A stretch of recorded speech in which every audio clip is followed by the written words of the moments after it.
All right, here we go. We are back with our man, one of the smartest people on all the internet, definitely one of the smartest people I know, the good doctor, Eric Eager. How's it going? How you doing? How you been, man? It was a fun week. Part of me is a little bit, sad that it's over, obviously, because, all indications are that we have a couple months before any sports again. But it was a great time. I think if you're a Vikings fan, it was a good weekend for sure. So I can't complain much. All right, well, let's get into that. Let's talk about that because one of the things we hear often on Vikings Twitter, in Facebook groups, on Reddit, is how much the company you work for, Pro Football Focus, hates our Vikings. So, Eric, break it down for me. What did Pro Football Focus think about the Vikings draft? Well, I know that. I mean, they got four players that George and I took in our analytics mock, which is not meant to be predictive, but more of like hey, here are valuable players that are good enough to take, with decent draft capital. I mean, the Vikings, they got Jefferson, they got Gladney, who we actually had going ahead of Jefferson in that mock.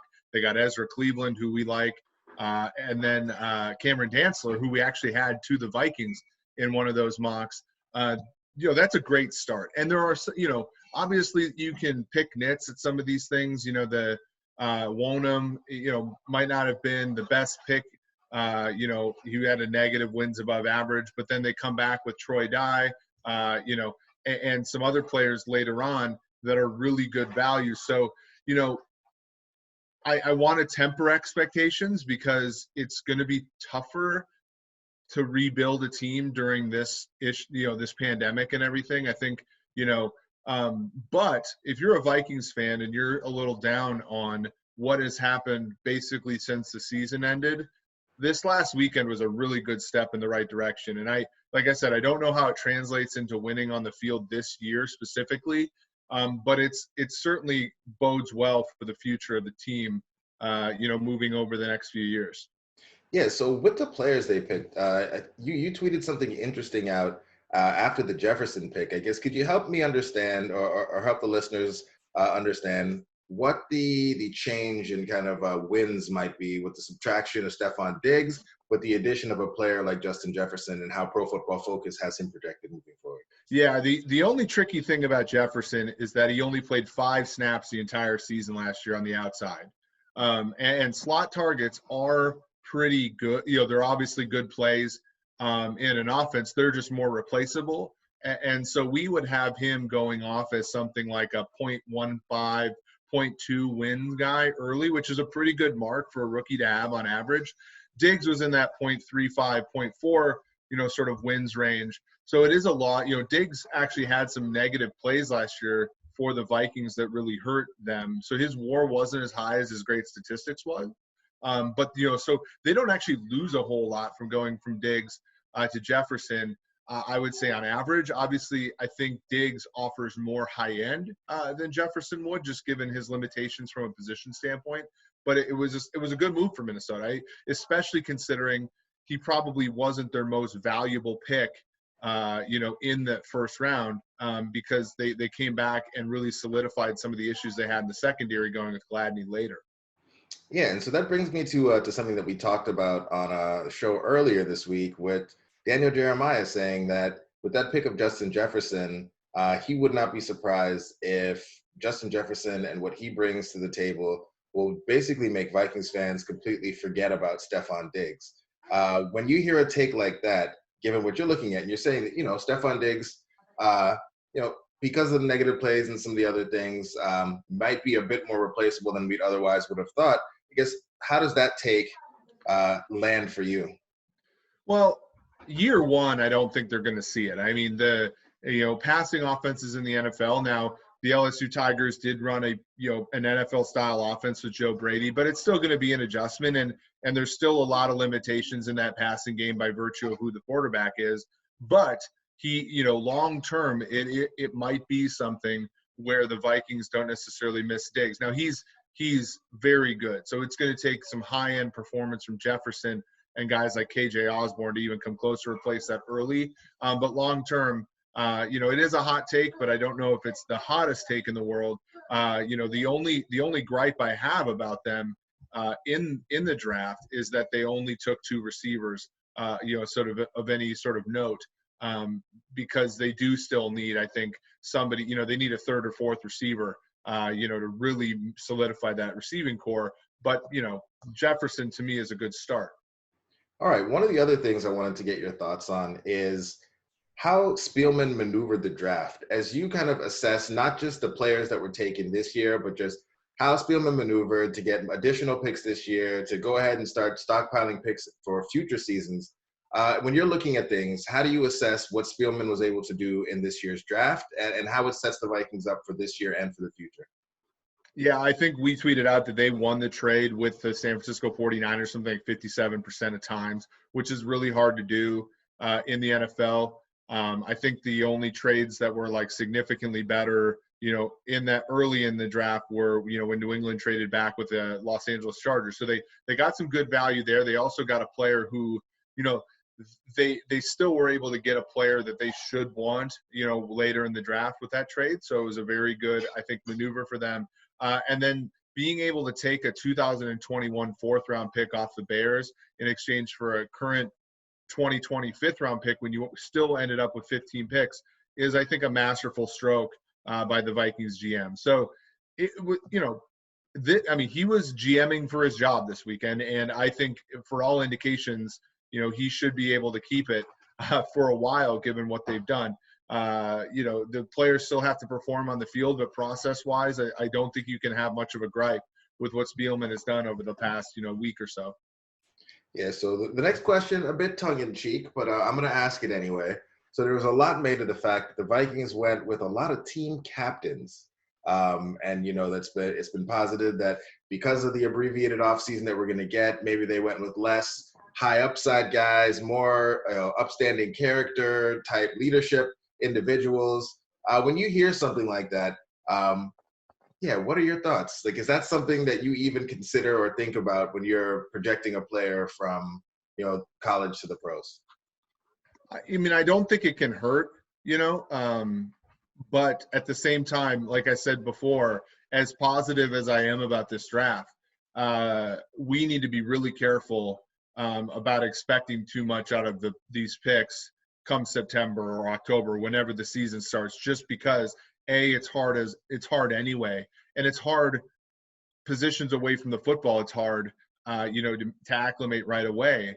But it's going to be especially so, given the fact that there's going to be abbreviated offseason. So it might give them an incremental chance. I think it's also a little bit because, Stephon Diggs, they viewed him as a malcontent, even though I think he really just wanted the ball.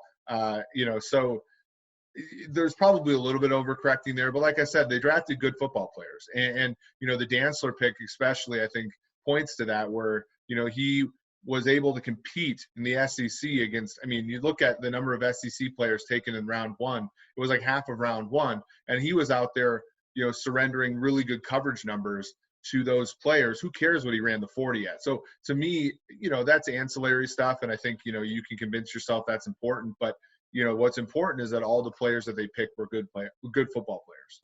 Complete rabbit hole. When you mentioned Cam Dantzler's 40, I couldn't help but think of, the Twitter footage that was put out with the new 40 time. How do you, like, when players run at the combine versus pro days and all that stuff in a normal off season, how do you decide which of the numbers you're going to use for what? It's tough. I got into an argument with somebody over it. Usually what we'll do is we'll override with a pro day number only if there's no combine number. So generally speaking, we want to make them as normalized as possible. So the only way that we'll use a pro day number is if it is in lieu, of a missing combine number. So, and I know that's not perfect. There's never a perfect circumstance. Eventually we'll have, tracking data on these players, and we'll, but even then it'll come down to, well, do you use his tracking data when he was injured and all, so there's no perfect way. And that's why I think, obviously anybody worth their salt is going to use some combination of analytics and athletic testing and other things. We're not even getting to the area of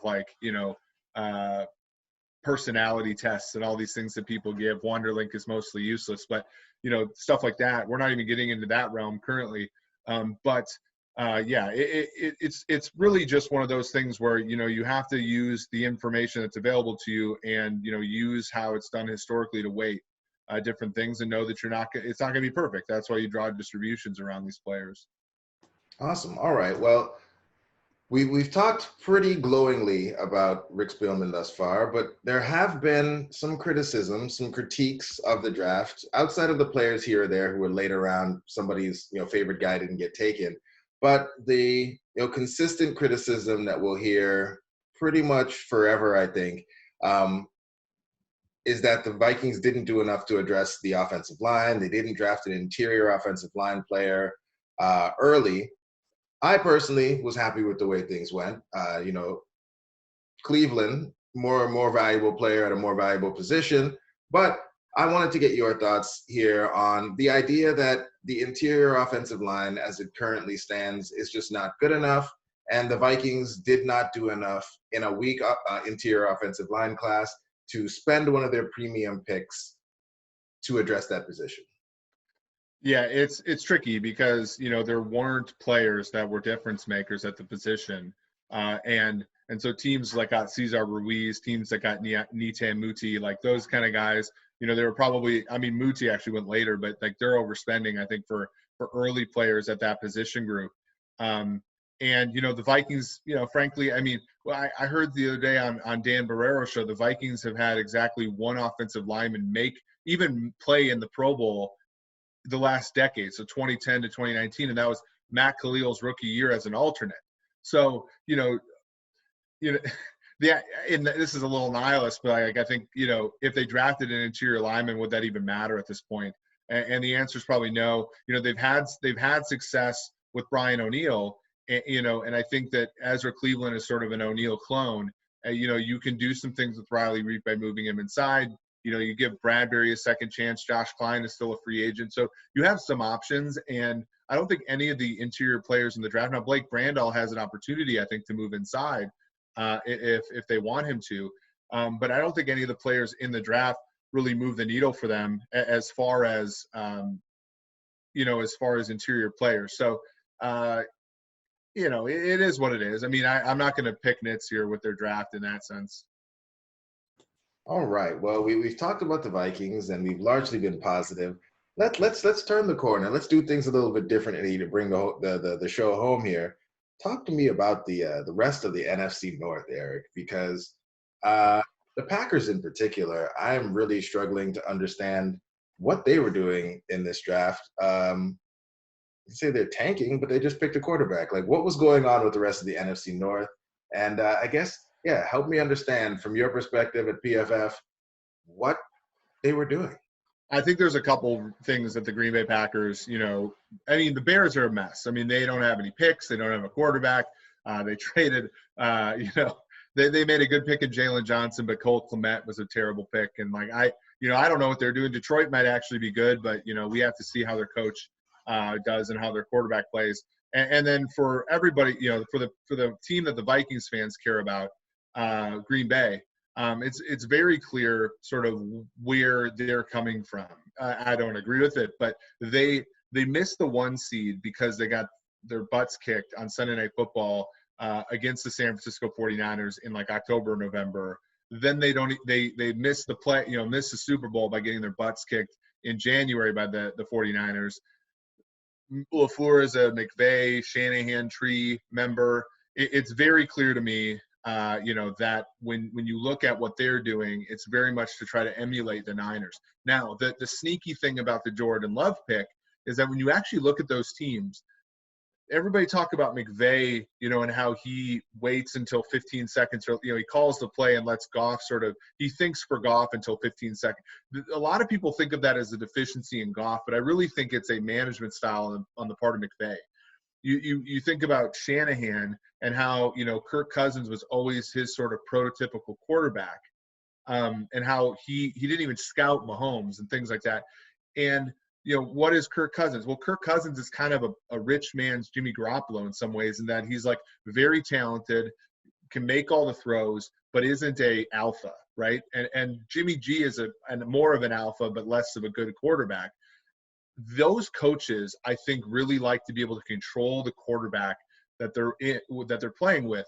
And Aaron Rodgers doesn't confine to that. Patrick Mahomes doesn't. Tom Brady doesn't confine to that. And so I think Jordan Love is possibly that kind of quarterback, because if you trade up for a guy who might not even be a first-round pick, who struggled in college, I don't even think he was worthy of a first-round pick.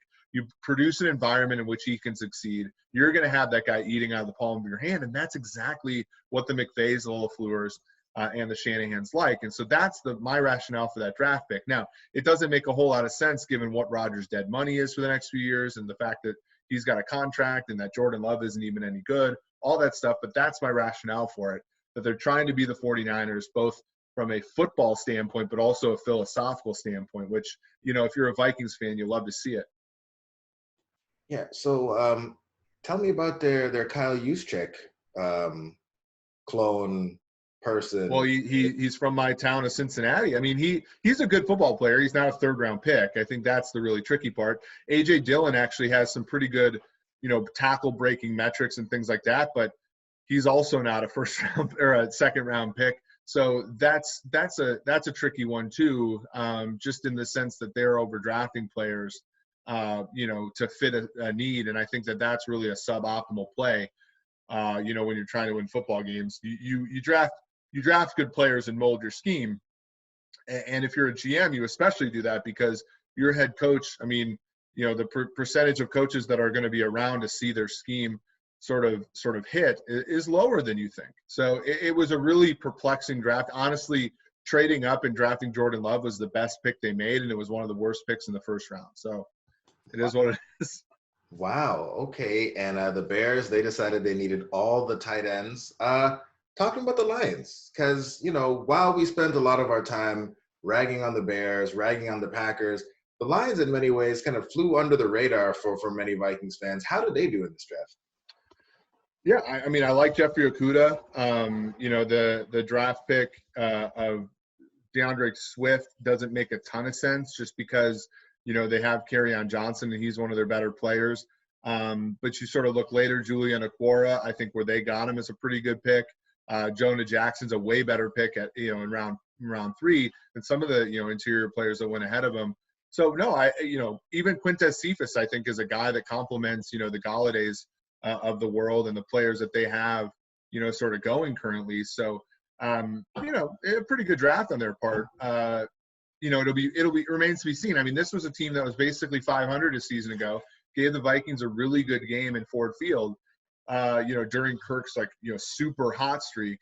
They're a sneaky team, I think, to be able to sort of make some noise in the NFC North. Now, a lot of it is the fact that you look at, Stafford's probably a little bit better than Cousins. The weapons for Detroit are better than Minnesota's. And Minnesota needs players to acclimate. I mean, Detroit basically needs one player to acclimate, and that's Jeffrey Okudah, for them to be fairly good. And I think that's, a reasonable ask. All right. Well, let's bring things home here. Let's wrap things up. I need to ask you the question that everyone wants to know. How bad did it hurt you in your soul when your Kansas City Chiefs drafted a running back in the first round? It wasn't great. I mean, I actually have a friend. I have contacts that work for basically every team, but my contact that worked for that team asked me if I still was a fan Friday morning, which, I had to say yes, of course, unconditional type of thing, right? But Clyde Edwards-Helaire is a great running back. It sounds from all, it sounds, the story with his mother is, I think, fairly heartwarming. And if they use him the same way that they use Damian Williams, I think they'll be fine. I mean, the issue is going to be if they try to run the football too much and they get away from what really makes them great. That's where I think that they could lose it a little bit. I was also a little disappointed. Now, it sounds like there weren't any offers for Chris Jones, but I'm a little disappointed. I think Chris Jones is a terrific player, but I don't know if signing him to like a DeForest Buckner-like deal is really going to hurt their salary cap. for the next 3-4 years. And also, Patrick Mahomes needs a contract pretty soon here. I think they just picked up his 5th-year option. So, I don't know how much better they got, during the draft. But I do know Clyde Edwards-Helaire is a good player, and I'll probably pick him in all my fantasy leagues. And I guess last question. Were you or George the one who was more upset about the moves that their teams made in the early rounds of the draft? Well, I mean, I was happy with what the Vikings did, and I liked what they did. The George was more upset because we could see it coming, right? So when we saw when the Chiefs took Clyde Edwards-Helaire, I mostly jokingly put my hands on my face and took a picture of it and all that kind of stuff. And, it was sort of a bit. I also won a decent amount of money because I had an over 1/2 running back prop and an under 1.5 running backs prop. So I kind of hit that middle, which I didn't think I was going to get. So I was, so there was somewhat of a personal hedge there. But George could tell that Kinlaw or Derek Brown were going to be the pick the whole time.